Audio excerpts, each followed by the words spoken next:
Mag-testing tayo sa unit ni Sir Rizel. So tactical to na Batusay. Yan, Batusay. Ito yung dating isang available na kinuha ni Sir. So meron pa isang available nito. Hindi pa siya na kukuha. So meron pa doon isa. I-testing natin to.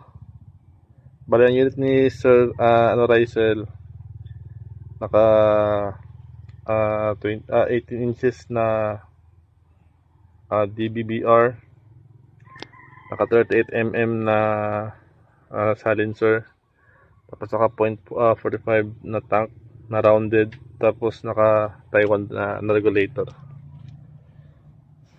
Yan, meron siyang magazine na kasama. Meron dong target paper na sa 25, pero may mga tama na yun. So saka dun sa 50. Yan.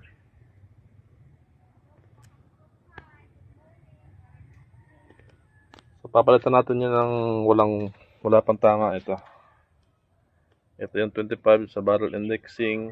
Ito yung 50. Subukan natin mamaya. So ang palit ko na gagamitin ito is Astro. Ubus yung mga JSB ko. Halos yan, stainless steel ang internals yan. Adjustable yung power trigger nya, adjustable din yung valve nya. At yung bat is adjustable din yun. Naka-shroud. Yan, yung bipod hindi kasama kasi hindi niya sila pinasama. Yan. Side lever na Batusay. Bukan natin. Ilagay mo natin dun yung ilagay mo natin dun sa dulo. Tanggalin natin yung mga nandun para mapalitan ng bago. Yan, bago na. Ulit natin dito.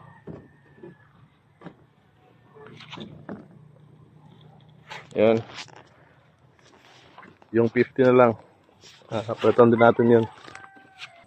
Yan, ito yung 50. Wala din tama yan. So yun, nakaset up na ako doon sa 25 saka sa 50. Indexing ko muna to. Saka ako na video pag natapos na ma-indexing lahat. So yun, nakatesting na ako doon sa 25 meters. Nakabarrel indexing na ako. Ito natin doon sa 50. Yung tama. Pero nakapag-testing na lang ako doon sa 50. At tignan ko na yung point of impact niya. Yan. Pati 177 kanina, subukan ko na ito. Yan, ito yung 177 ko. So nag-testing na lang ako itong dalawang grouping magkiwalay. Tinesting ko lang. Tapos yung point of impact ng nito nasa left side, sa bandang gilid talaga ng karton. Doon tayo sa medyo ilalim niya. Mga 10 shots lang. Naka-cut na. Doon muna ako sa sighter kung saan tumatama.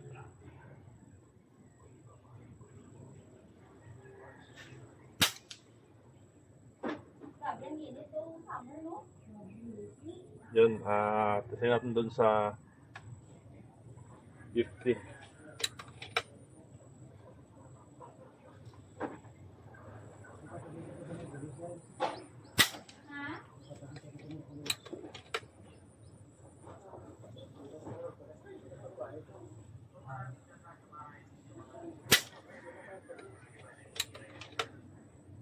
Isa.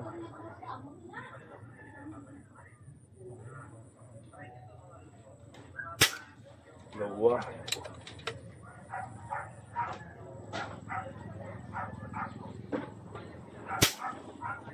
Tatlo. Medyo mahangin.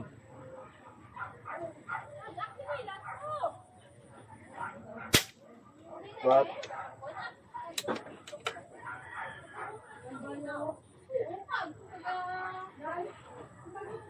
5.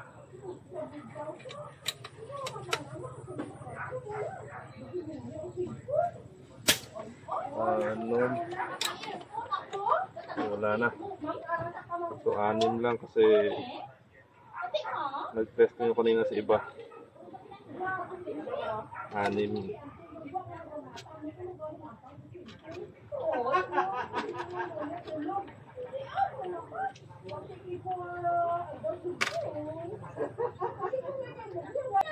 Wala may kagin buksan ni ate mo, lo. 6.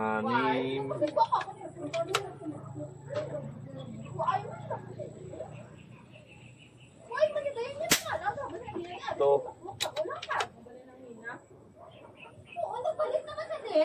8.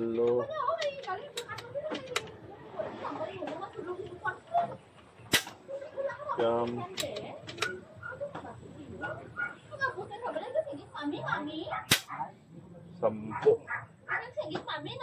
Yan, bandang ilalim yung tama niya sa nag-test nyo kanina. Punta natin dun sa ano, sa field. Wala akong GoPro nakakabit, low bat kasi. Yan. So, yung MB na to nasa 930 plus, 937. 18 inches lang to na MT series. So, sinadya namin to na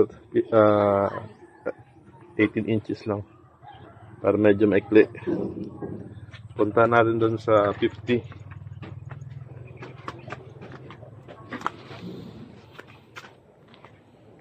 Para pair kasi hindi naka charge yung GoPro ko kaya low bat.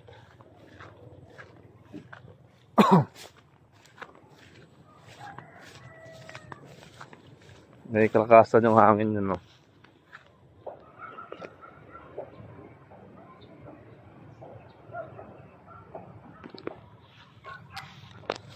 Medyo malakas lang yung hangin, pero pwede na sa 50.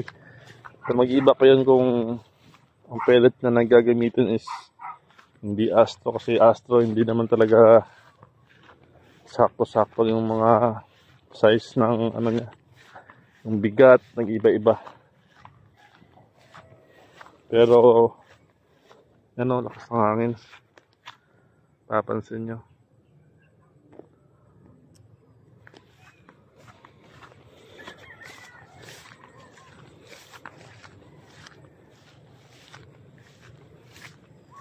Dun, yung pwestong 25. Dun yung pwesto ko. Ito yung tama niya sa 50.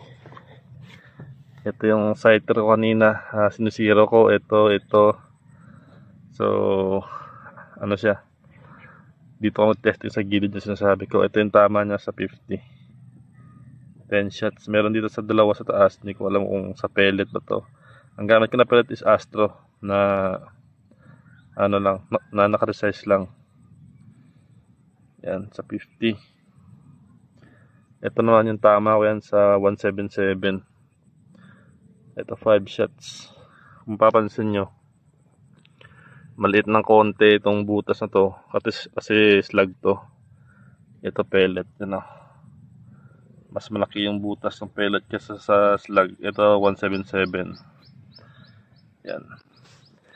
Yan lang yung tama. Walang tama yun sa kabila.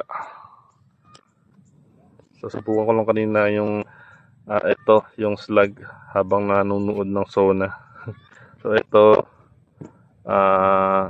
yan yung sighter ko sa ano, dyan sa kabila. Itong tama niya, itong point of aim niya, itong tama niya sa ilalim. Yun. Para kita. Balik tayo dun. Tactical Batasay.